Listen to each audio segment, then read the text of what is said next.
இயேசு எதற்காக எனக்குள்ள வாழணும்? நான் உங்களை பரிசுத்தமாக்குகிறேன் கர்த்தர். என்னால அவரை போல பரிசுத்தம் உள்ளவனா மாற முடியாது. அதனால என்ன சாவு சொல்லிட்டாரு, பரிசுத்தம் உள்ள அவரே எனக்குள்ள வந்துட்டாரு. நான் அவரை போல பரிசுத்தம் உள்ளவனா மாறிட்டேன். எத்தனை பேருக்கு புரியுது? முதல்ல நான் பரிசுத்தம் உள்ளவனா மாறணும். என்னால என்ன அவரை போல பரிசுத்தம் உள்ளவனா ஆக்கிக்கவே முடியாது. எவ்வளவு நல்லவனா வாழ்ந்தாலும் அவரை போல பரிசுத்தம் உள்ளவனால மாற முடியாது. அவர் என்ன பண்ணிட்டாரு, நீ வெளியில வா, நான் உள்ள போறேன். என் சரீரத்துக்குள்ள அவர் போயிட்டதுனால நான் பரிசுத்தம் உள்ளவனா மாறிட்டேன். எத்தனை பேருக்கு புரியுது? உள்ள போன பரிசுத்தர் நிறைய பேரை பரிசுத்தமானவர்களா மாற்றுவதற்காக என்னை தெரிந்து கொண்டார். இயேசு கிறிஸ்து என்னை எதற்காக பிடித்தார்? அநேகரை பரிசுத்தமாக்குவதற்காக. அநேகரை யார் பரிசுத்தமாக்குறது? நான் எப்படி மற்றவங்களை பரிசுத்தமாக்க முடியும்? அதனால நான் செத்து அவர் எனக்குள்ள இருந்தாருன்னா அநேகர் பரிசுத்தமாக்கப்படுவார்கள். அப்போ அநேகர் பரிசுத்தமாகணும்னா நான் எப்படி இருக்கணும்? பரிசுத்தத்தினாலதான் பரிசுத்தத்தை உருவாக்க முடியும். பரிசுத்தத்தினாலதான் பரிசுத்தத்தை உருவாக்க முடியும். நான் பரிசுத்தமானா? ஆமா, அவர் எனக்குள்ள வாழ்ந்து கொண்டிருப்பதால் நான் பரிசுத்தமா. அல்லேலூயா. அந்த நிச்சயம் அதுதான் கிறிஸ்தவ ஜீவியம். இப்ப அவர் எனக்குள்ள வாழணும்னா நான் செத்து போயிடணும். இன்னைக்கு நிறைய பேர் சொல்றாங்க, தமிழ்நாட்டுல இருக்கிற எல்லா சாராய கடையும் மூடிட்டா குடிக்கிறவன் நெத்திருவானா? எல்லா கஞ்சா போதையும் ஒழித்துட்டா அதை சாப்பிட்றவன் நிறுத்திடுவானா? கிறிஸ்து ஒருத்தவனுக்குள்ள வரலன்னா எந்த பாவத்தையும் எவனாலையும் நிறுத்த முடியாது. சரக்கடிக்கிற கடை தெருவுக்கு 10 திறந்திருந்தாலும் அந்த கடை, அந்த தெரு ஃபுல்லா கிறிஸ்தவன் இருந்தான்னா ஒருத்தவனும் கடைக்குள்ள போக மாட்டான். பாவம் செய்ய விடாம பாத்துக்கிற பரிசுத்தர் உள்ள வந்துட்டான்னா கடைக்கே அவசியம் இல்லைன்ற. ஏன் கடையை மூடணும்னு ஜெபம் பண்ற? குடிக்கிறவன் திருந்தணும்னு ஜெபம் பண்ண, கடையை மூடுறவன் தன்னால மூடுவான்ற. கொரோனால எங்கெங்கெல்லாம் போய் குடிச்சான் அவங்களுக்கு தெரியாதா? கடையை மூடிட்டா குடிக்கிறவன் நிறுத்திடுவானா? கஞ்சா அடிக்கிறத நிறுத்திடுவானா? இவ்வளவு பாவம் பெருகி போயிடுச்சு தெரியுமா? இந்த 1 வருஷம் 2 வருஷத்துக்குள்ள கஞ்சாவாலையும் தண்ணி அடிக்கிறதுனாலையும் எவ்வளவு குற்றங்கள் நடக்குது தெரியுமா? போலீஸ் ஸ்டேஷன் ரொம்ப வழியுது. யாரால? தப்பு பண்றவன் எல்லாம் சரக்குல இருக்கிறான், போதையில இருக்கிறான், தண்ணி அடிச்சிருக்கிறான். ஸ்கூலுக்குள்ள போதை அடிச்சுட்டு உக்காந்துருக்கிறான். 12வது படிக்கிறவன், 11வது படிக்கிறவன் தண்ணி அடிக்கிறான் பசங்களோட சேர்ந்து. சனிக்கிழமை ஞாயிற்றுக்கிழமை லீவ் விட்டா ஆத்தோரமா போய் உட்காந்துட்டு அப்பா அம்மாவுக்கு தெரியாம தண்ணி அடிக்கிறான். இங்க எத்தனை பேருக்கு தெரியும்? யார் இவங்களுக்காக எல்லாம் பிரயாசப்பட போறது? யார் இவங்களுக்காக எல்லாம் பாரப்பட போறது? நீங்க போய் எத்தனை குடிக்காரங்களை திருத்த முடியும்? எத்தனை சிகரெட் குடிக்கிறவனை திருத்த முடியும்? எத்தனை கஞ்சா அடிக்கிறவனை திருத்த முடியும்? எத்தனை பாவ தொழில் இருக்கிறவங்களை திருத்த முடியும்? ஒருத்தவனை கூட திருத்த முடியாது. ஆனா இயேசு எனக்குள்ள வந்துட்டாருன்னா என்னால எல்லாரையும் திருத்த முடியும். அல்லேலூயா. அப்ப உலகத்துல கஞ்சா சாப்பிட்டு கெட்டு போறவன், ஹரக் அடிச்சு கெட்டு போறவன், பாலியல் தொழில் செஞ்சுட்டு இருக்கிறவன், வீணா போயிட்டு இருக்கிறவன், அநேக குடும்பத்தை கெடுத்துட்டு இருக்கிறவன், இவனெல்லாம் பரிசுத்தம் உள்ளவர்களா மாற்றுவதற்காக, திருத்துறதுக்கு இல்ல. திருத்துறதுன்றது சாதாரணம். அவனையும் பரிசுத்தம் உள்ளவர்களா மாற்றுவதற்கு தான் எனக்குள்ள ஆண்டவர் வாழ்ந்து கொண்டிருக்கிறார். எத்தனை பேருக்கு புரியுது? அப்ப நான் யாருமே திருத்த முடியாதுன்னு நினைச்சிட்டு இருக்கிற இந்த உலகத்தை திருத்தறதுக்கு ஆண்டவருடைய கருவியா பயன்படுத்த கொண்டிருக்கிறார். அல்லேலூயா. என்னுடைய வேலை பெருசு. ஆண்டவர் என்ன தெரிஞ்சுக்கிட்ட நோக்கம் பெருசு. ஆண்டவர் எனக்குள்ள வச்சிருக்கிற திட்டம் பெருசு. நான் ஏதோ என் குடும்பத்துக்காக வாழ்ந்துட்டா போறோம், என் குடும்பத்துக்கு நான் நல்லவனா இருந்துட்டா போறோம், என்னை சுத்தி இருக்கிற 4 பேருக்கு நான் நல்லவனா இருந்துட்டா போறோம் அப்படின்னு நினைக்கிறேன். நீங்க உங்களை சுத்தி இருக்கிற 4 பேருக்கு நல்லவங்களா இருந்துட்டா போருமா? அதுக்காகவா கர்த்தர் உங்களை தெரிஞ்சுக்கிட்டாரு? உலகம் ரொம்ப பெருசு. 800 கோடி மக்கள். 800 கோடி மக்கள் நான் சொல்லி முடிக்கிறதுக்குள்ள 8 பேர் நரகத்துக்கு போயிட்டான். நம்ம எதையோ மிஸ் பண்ணிட்டு இருக்கிறோம். நம்ம கையில கொடுக்கப்பட்டிருக்கிற வேலை ரொம்ப பெருசு. பூமியில இருக்கிற எல்லாரையும் பரிசுத்தமாக்குவதற்காக தான் ஆண்டவர் உங்களை தெரிஞ்சுக்கிட்டாரு. எத்தனை பேர் விசுவாசிக்கிறீங்க? உங்களை வாழ வைக்கிறதுக்கு இல்ல, ஆட்டோமேட்டிக்கலா நீங்க வாழ்வீங்க. அவரே உங்களுக்குள்ள வாழும்போது நீங்க எதுக்கு வாழணும்? அவர் உங்களுக்குள்ள வாழணுமா நீங்க வாழணுமா? அவர் தான் உள்ள வாழறாரு, அப்புறம் நீங்க எதுக்கு வாழணும்? அவர் வாழற இடம் நல்லா இருக்கும். இயேசு கிறிஸ்து உள்ள இருந்தாருன்னா எல்லாம் நல்லா இருக்கும். நீங்க ஏன் கவலைப்படுறீங்க? இயேசு கிறிஸ்து இருக்கிற வீட்டுல தரித்திரம் இல்ல, துன்பம் இல்ல, கண்ணீர் இல்ல, வியாதி இல்ல, வருத்தம் இல்ல. இயேசு உள்ள இருக்கிறாரா? அத முதல்ல சொல்லுங்க. இயேசு எதற்காக உங்களுக்குள்ள இருக்கணும்? இயேசு எதற்காக உங்களுக்குள்ள இருக்கணும்? அவர் அநேகம் பேரை பரிசுத்தமாக்குவதற்காக பரிசுத்தம் உள்ளவராக எனக்குள்ள இருக்கிறார். எத்தனை பேர் விசுவாசிக்கிறீங்க? அப்ப எனக்கு கொடுக்கப்பட்டிருக்கிற மிகப்பெரிய கமிஷன் என்ன, வேலை என்ன, அலுவல் என்ன? உலகத்தில் இருக்கிற எல்லா வேலைகளை காட்டிலும் எனக்கிட்ட ஒரு மிகப்பெரிய உன்னதமான வேலையை என்ன நம்பி ஆண்டவர் கொடுத்திருக்கிறாரு. அமெரிக்க நாட்டு ஜனாதிபதியோட பெரிய வேலை, இந்திய நாட்டு பிரதமர் ஜனாதிபதியோட பெரிய வேலை என்ன நம்பி ஆண்டவர் கொடுத்திருக்கிறாரு. என்ன வேலை கொடுத்திருக்கிறாரு? உலகத்தில் இருக்கிற எல்லாரையும் பரிசுத்தமாக்குகிற வேலை. உலகத்தில் இருக்கிற எல்லாரையும் பரிசுத்தமாக்குகிற வேலை. திருத்துற வேலை இல்ல, பரிசுத்தம் உள்ளவன் ஆக்குகிற வேலை. பரிசுத்தர் எனக்குள்ள இருந்தா மட்டும்தான் அதை செய்ய முடியும். எத்தனை பேருக்கு புரியுது? எனக்குள்ள பரிசுத்தர் வாழ்ந்தார்னா நான் நிறைய பேரை பரிசுத்தம் உள்ளவனா மாற்றுவேன். எனக்குள்ள இருந்து போக்குற பரிசுத்தம் ஒவ்வொருவனையும் பரிசுத்தமாக்கும். எனக்குள்ள இருந்து போக்குற வெளிச்சம் அவனுக்குள்ள இருக்கிற இருட்ட அழிக்கும். அதுக்கு நான் வாழக்கூடாது. நான் செத்தாதான் இயேசு எனக்குள்ள வாழ முடியும். இதை விட ஒரு பெரிய பாக்கியம் உங்களுக்கு ஆண்டவர் கொடுக்க முடியுமா? இதை விட ஒரு பெரிய கிருபை ஆண்டவர் உங்களுக்கு கொடுக்க முடியுமா? வில்லியனூர்ல இருக்கிற எல்லா குடிகாரங்களும் என் மூலமா திருத்தி இருக்கிறாங்க. கிறிஸ்துவனுடைய கிருபையால, அவர் கொடுத்த அந்த தயவுனால எனக்குள்ள இருக்கிற பரிசுத்தம் உள்ளவர் அவர். போற இடத்துல எல்லாம் வெளிச்சம் உண்டாச்சு. இன்னைக்கு வில்லியனூர்ல ஒரு சாராய கடை இல்ல, ஒரு லிக்கர் ஷாப் இல்லைன்னு சொல்லக்கூடிய கிருபையை ஆண்டவர் எனக்கு கொடுத்திருக்கிறாரு. திருத்தணும்னு ஆசை இல்லையா உங்களுக்கு? இது நடக்கணும்னு ஆசை இல்லையா? உங்க ஊர்ல சாராய கடை இருக்கக்கூடாதுன்ற ஆசை உங்களுக்கு இல்லையா? உங்க ஊர்ல ஒருத்தவன் கஞ்சா போடக்கூடாதுன்ற ஆசை உங்களுக்கு இல்லையா? உங்க ஊர்ல ஒருத்தவன் பாலியல் தொழில் செய்யக்கூடாதுன்ற ஆசை உங்களுக்கு இல்லையா? ஆசை இருந்து என்ன பண்றது? ஆசைக்கு தான் வழி சொல்லி இருக்கிறார் ஆண்டவர். நான் செத்தாதான் ஒரு உள்ள வந்து வாழ முடியும். உன்னையே வெறுத்து விட்டால் ஊழியம் செய்திடலாம், சுயத்தை சாகடித்தால் சுகமாய் வாழ்ந்திடலாம். உன்னையே வெறுத்து விட்டால் என்ன நான் சாகடிக்க கொடுத்தாதான் நிறைய பேரை பரிசுத்த முறையில மாற்ற முடியும். ஆண்டவர் எனக்குள்ள ஒரு மிகப்பெரிய பொறுப்பை வச்சிருக்கிறாரு. ஹலோ, ஏன் நான் இருக்கிற ஊர்ல எல்லாரும் பரிசுத்தமா வாழ்வது என் மேல் விழுந்த கடமை. அதுக்காக நான் முட்டியில நின்று அழுவனோ, ஓடி போய் பிரயாசப்படுவனோ, என்ன செய்வனோ தெரியாது. நான் இருக்கிற இடத்துல கிறிஸ்து வாழணும். கிறிஸ்து மட்டும்தான் வாழணும். அது என்னுடைய பொறுப்பு. அதுக்கு நான் சாவணும். அதுக்குதான் ஆண்டவர் என்ன சாவ சொன்னாரு. நீங்க ஒன்னும் சாவவே வேண்டாம். ஒரு 10 குடிகாரனை திருத்திடுங்க. நீங்க யாரும் சாவவே வேண்டாங்க. ஒரு 10 குடிகாரனை திருத்திடுங்க. 10 பான் பராக் போடுறவனை திருத்திடுங்க. முடியாது இல்ல? அப்ப யார் இருந்தா திருத்த முடியும்? யார் அவங்கள பரிசுத்தமாக்க முடியும்? ஆண்டவரால தான் பரிசுத்தமாக்க முடியும். எப்ப பரிசுத்தமாக்குவார்னா எனக்குள்ள அவர் வாழ்ந்தார். One touch from my hand. எப்போ நான் அவரை உள்ள வாழ விட்டு நான் செத்துட்ட அப்புறம் நான் போய் ஒருத்தவங்க தொட்டேன்னா அவன் பரிசுத்தமா நடக்குவாங்க. அது வரைக்கும் முடியாது. அதனாலதான் ஆண்டவர் கேட்டாரு, நீங்க கிறிஸ்தவனான்னு கேட்டாரு. கிறிஸ்தவர்களால் நடக்கிற அடையாளங்கள் யாவன? வசனம் அப்படித்தானே கேட்டிருக்குது. ஏன் நம்மளால செய்ய முடியல? நான் கிறிஸ்தவன் இல்லை. ஒத்துக்கோங்க, எங்க வேணா சொல்லுங்க தைரியமா.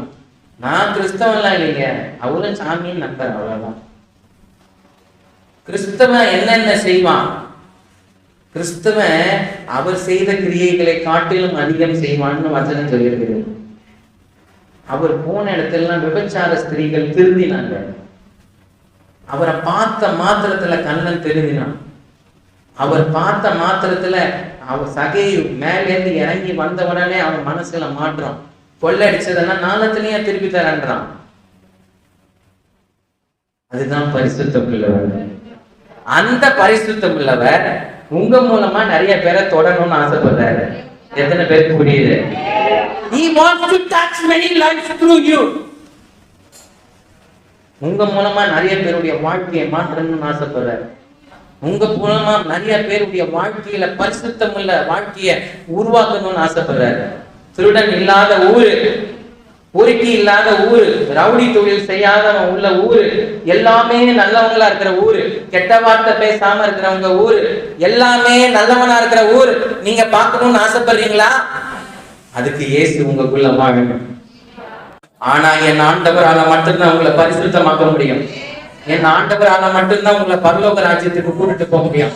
என் ஆண்டவருடைய ரத்தத்தால மாத்திரம்தான் பாவம் நிவர்த்தியாகும், சாபம் நிவர்த்தியாகும். இதுதான் உண்மை. இது புரியாத வரைக்கும் நீங்க கிறிஸ்தவங்களா இருக்கிறதே வேஸ்ட். இயேசு கிறிஸ்து எதிலிருந்து நம்மை விடுதலையாக்கி இருக்கிறார்? பாவம், சாபம், மரணம். மரணத்திலிருந்து உங்களை விடுவிக்கிறவர் ஒருவர் மாத்திரம்தான் இருக்கிறார். அவர் தான் இயேசு. நீங்க செத்தா பரலோகத்துக்கு போக முடியும்னா அதுக்கு ஒருத்தர் மாத்திரம்தான் இருக்கிறாரு. அதை என்னைக்காவது சொல்லியிருக்கீங்களா மத்தவங்க கிட்ட? ஏசு கிட்ட வா இட்லி கொடுப்பாரு, ஏட்டு கிட்ட வா ஏசு கிட்ட வா சட்னி கொடுப்பாரு, வௌத்து வலி சரியாகும், தலைவலி சரியாகும். இதைதான் சொல்றீங்க. என்னைக்காவது நீ செத்தா நரகத்துக்கு போவ, அதுல இருந்து உன்னை விடுவிக்க ஒரு ஆண்டவர் இருக்கிறாருன்னா அவர் இயேசு மாத்திரம் தான் சொல்லிருக்கியா? உங்க ஃப்ரெண்ட்ஸுக்கு சொல்லிருக்கீங்களா? நீங்க ஆசையா நேசிக்கிற உங்க ஃப்ரெண்ட்ஸ் கிட்ட சொல்லிருக்கீங்களா செத்தா நரகத்துக்கு போக கூடாதுன்னா இயேசு மாத்திரம் தான் வழி, நான் சொல்ல வேண்டியது என் கடமை சொல்லிட்டேன்னு சொல்லிருக்கீங்களா? அவரே எனக்குள்ள வாழ்கிறார். அவர் எனக்கு சொந்தக்காரங்க. அவர் என்னுடைய சரீரத்தின் சொந்தக்காரர், என் ஆவியின் சொந்தக்காரர், என் ஆத்மாவின் சொந்தக்காரர். இந்த பாரதத்தின் சொந்தக்காரர் அவர். என் உள்ளத்துக்கு சொந்தக்காரர் ஆயிட்டார். இந்த உலகத்துக்கு அந்த சராசரங்களுக்கெல்லாம் சொந்தக்காரர். உங்களுக்கு தெரியுமா நம்ம பிரபஞ்சம் அவ்வளவு பெருசு.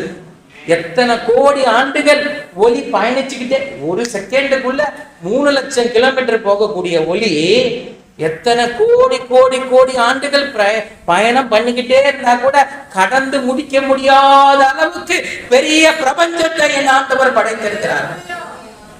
அதுல நான் தான் பெரியவன், நீ தான் பெரியவன் சிரிக்க மாட்டார் அவர் நம்மளெல்லாம் பார்த்து. அவ்வளோ பெரிய பிரபஞ்சத்துக்கு அவர் வார்த்தையினால சிருஷ்டிச்சார். அதுல பூமியே ஒரு புள்ள பூச்சி கால்ல, நம்ம கால்ல இல்ல, புள்ள பூச்சி எறும்பு தூசி, எறும்பு கால்ல ஓட்டுற தூசி சைஸ் நம்ம பூமி. அது அவ்வளவு பெருசு கூட கிடையாது பூமியே. அதுக்குள்ள நாம ஒரு தூசி சைஸ் கூட கிடையாது. ஆனா போடுற ஆட்டம் என்ன? இந்த நாள சாப சொல்லிட்டா எவ்வளவு பிரச்சனை. என்னமோ யாரையோ ஏங்க நான் செத்து என்ன ஆக போகுது? நான் செத்தா கிறிஸ்து வாழ்வார். அல்லேலூயா. இவ்வளவு கேவலமான ஒரு ஜந்து நான் இந்த அண்ட சராசரத்தோட கம்பேர் பண்ணும்போது என் சைஸ் அது என்னன்னு சொல்றது? என் சைஸ் என்ன? ஒண்ணுமே கிடையாது. ஆனா அப்படி அற்ப பிரயோஜனமாக இருந்த என்ன அவர் தெரிஞ்சுக்கிட்டா. ஹலோ, எத்தனை பேருக்கு புரியுது? எதுக்காக தெரிஞ்சுக்கிட்டாரா? அதுவும் நல்ல ஒரு 4 டாக்டர் டிகிரி வாங்கினவன், 4 விஷயங்களை பொருளை கண்டுபிடிச்சவன், ஒரு சயின்டிஸ்ட், பெரிய பெரிய மேத ஞானி, உலக பணக்காரர்கள் வரிசையில் இருக்கிறவன், பெரிய பலசாலி. இவனெல்லாம் போய் கூப்பிட்டுட்டு வரக்கூடாதா? கூப்பிட்டுட்டு வரக்கூடாதா? கூப்பிட்டுட்டு வர முடியாதா? அவர் நினைச்சிருந்தாருன்னா உலகத்துல இருக்கிற ஞானிகள் எல்லாம் அவர் வாயினால அறிக்கை பண்ண வச்சிருப்பாரா இல்லையா? இயேசுதான் பரிசுத்தர்னு பண்ண வச்சிருப்பாரு. ஆனா he choose you and me. அவங்களெல்லாம் விட்டுட்டு யாரை தெரிஞ்சுக்கிட்டாரா? எதுக்காக? அதுதான் அழைப்பு. தயவுசெய்து இந்த அழைப்பு எலும்புகள் உருவாகல, நரம்புகள் உருவாகல, தசைகள் உருவாகல, ஆனா என்னை குறிச்சு ஆண்டவருடைய தரிசனம் உருவாச்சுன்னு பாடும் போது ஆனா என்னமோ தரிசனம் வச்சிருக்காரு போது அப்படின்னா என்னன்னே உங்களுக்கு புரிய மாட்டேங்குது. இத்தனை கோடி பேர் இருக்கிறானே, யாரை தெரிஞ்சுக்கிட்டார் ஆண்டவர்? அவனுக்கு புரியல, விளங்கல. கூவி கூவி சொன்னாலும் சில பேருக்கு அந்த சத்தியம் புரியவே மாட்டேங்குதுங்க. காதுல வச்சு சங்கு ஊதி கத்தினாலும் சில காதுகளுக்கு சத்தியம் ஏறவே மாட்டேங்குது. ஏன் மரமண்டைக்கு ஏன் புரிஞ்சிச்சு, என் இருதயத்துக்கு ஏன் ஏறிச்சுன்னா அவர் என்ன முன்குறித்தார், அவர் என்ன தெரிஞ்சுக்கிட்டார். உங்களுக்கு புரியுற மாதிரி சொல்றேன். உங்க நரம்பு, உங்க சதை, உங்க எலும்பெல்லாம் உருவாவதுக்கு முன்பாகவே பரலோகம் உங்களுக்கு அப்பாயின்மெண்ட் ஆர்டர் அடிச்சு வச்சிருந்தது. என்னத்துக்கு? உலகத்தை பரிசுத்தமாக்குவதற்காக. அல்லேலூயா. எத்தனை பேரு உலகத்தை பரிசுத்தமாக்குறதுல ஆண்டவருடைய சித்தத்திற்கு நான் ஒப்பு கொடுக்குறேன்னு சொல்ல போறீங்க? இல்ல சின்ன வாழ்க்கை, எனக்குன்னு ஒரு குடும்பம், அதுல கணவன், மனைவி, பிள்ளைங்க, அப்பா அம்மா, சொந்த பந்தங்கள், இவங்களுக்கு நான் நல்லா இருக்கிறேன், அவங்களுக்கு கிறிஸ்துக்குரிய குணாதிசயங்களை என்னால முடிஞ்ச வரைக்கும் அபிஷேகத்தின் பலனால அவங்களுக்கு நான் காண்பிச்சு கொடுக்குறேன். ஒரு நாள் செத்து போயிடுறேன். இவ்வளோ கர்த்தருக்காக நான் வாழ்ந்தா போறோம். This is more then enough. நானும் வாரம் வந்து ஜெபம் பண்றேன், காணிக்க போடுறேன், ஊழியம் செய்யறேன், என்னால முடிஞ்சதெல்லாம் கர்த்தருக்காக செய்யறேன். ஆவியின் அபிஷேகத்துல வரங்களை பயன்படுத்துறேன், கனிகள் கொடுக்குறேன் என் குடும்பத்துக்கு. என்னை சுத்தி என்னால முடிஞ்சது செஞ்சுட்டு செத்து போயிடுறேன்.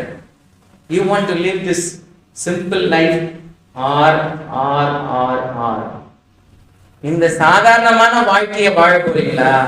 இல்ல கர்த்தர் உங்களுக்காக வச்சிருக்கிற மிகப்பெரிய திட்டத்துக்கு உங்களை ஒப்பு கொடுக்க போறீங்களா?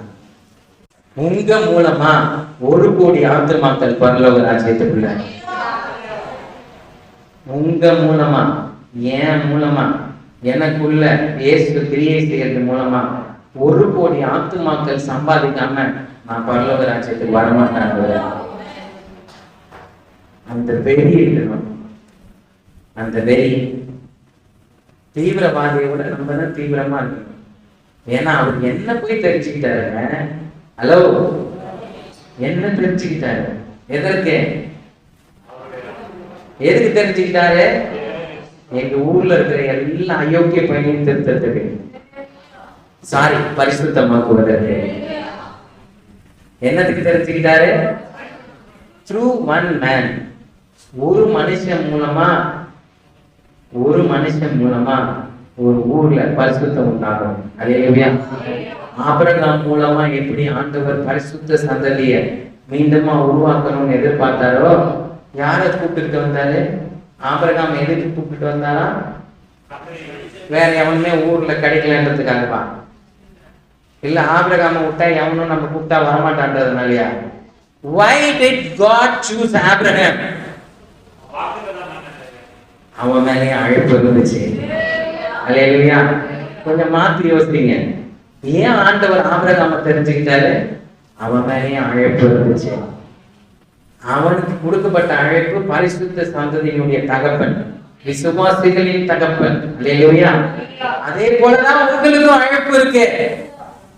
நீங்க இருக்கிற இடத்துல எல்லாரையும் பரிசுத்தமாக்குவதற்கு கர்த்தர் உங்களை தான் தெரிந்து கொண்டிருக்கிறார். ஆண்டவர் உங்களை என்னவா பார்க்கிறாரு? உன்னதத்திற்குரியவர்கள்.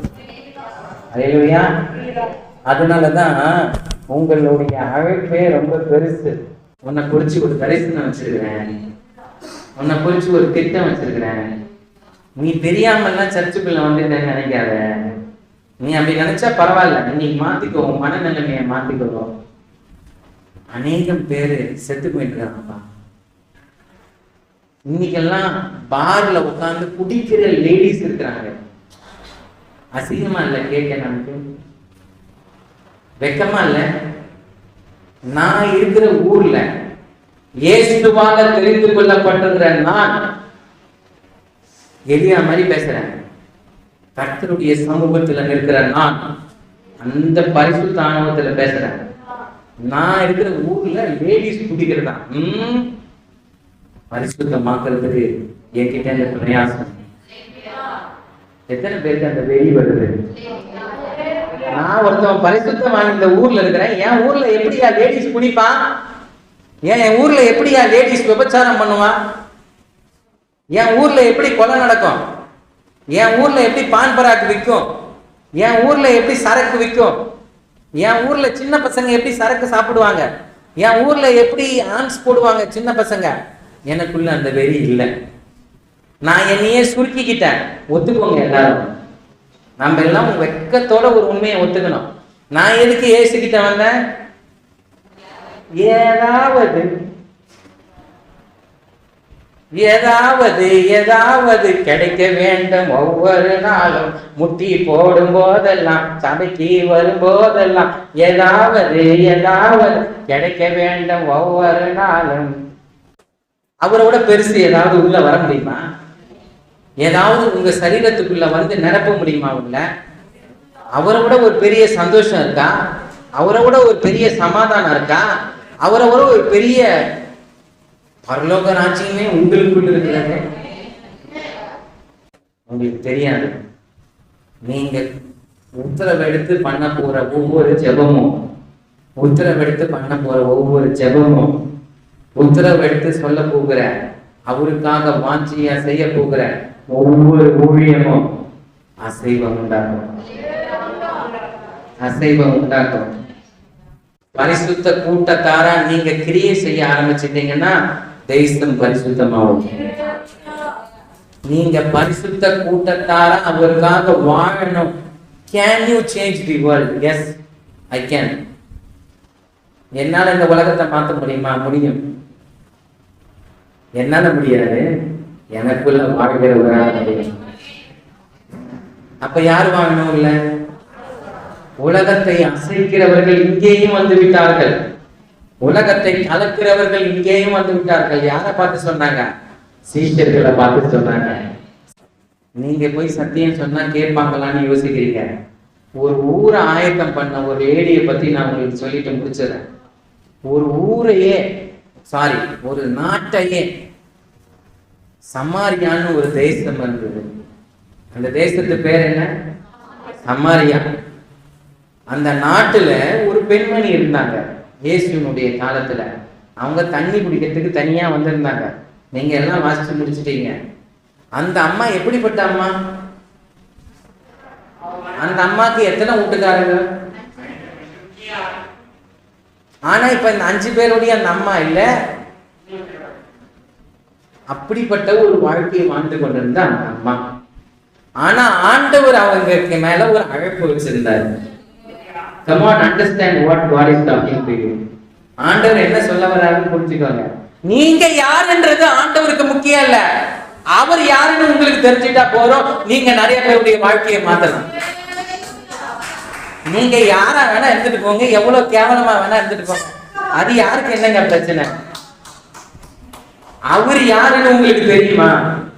அவர் யாருன்னு தெரிஞ்சுக்கிட்ட உடனே அந்த அம்மா போய் நாட்டிலேயே ஆண்டவர்கிட்ட கூப்பிட்டு வந்துச்சு. சமாரியா தேசமே இயேசுவை அறிந்து கொள்வதற்கு அந்த அம்மா காரணமானாங்க. இயேசு கிறிஸ்துக்குள்ள இருந்த அந்த ஜீவ தண்ணீர் அந்த அம்மாக்குள்ள போச்சு.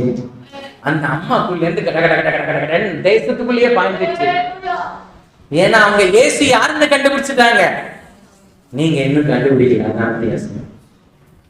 நீங்க அப்பத்துக்காக மாத்திரம் இயேசுவை தேடிட்டு இருக்கிற வரைக்கும், பூமியில சாப்பாடு கடைசி வரைக்கும் எனக்கு ஒரு வாய் சாப்பாடு நிம்மதியா என் பேர பிள்ளைங்களோடையும் என் வீட்டுல இருக்கிற எல்லாரோடையும் நான் உட்கார்ந்து சாப்பிடணுன்றதுக்காக மாத்திரம் இயேசு கிறிஸ்துவை தேடிட்டு இருக்கிற வரைக்கும் நீங்க அவரை கண்டடைவதில்லை.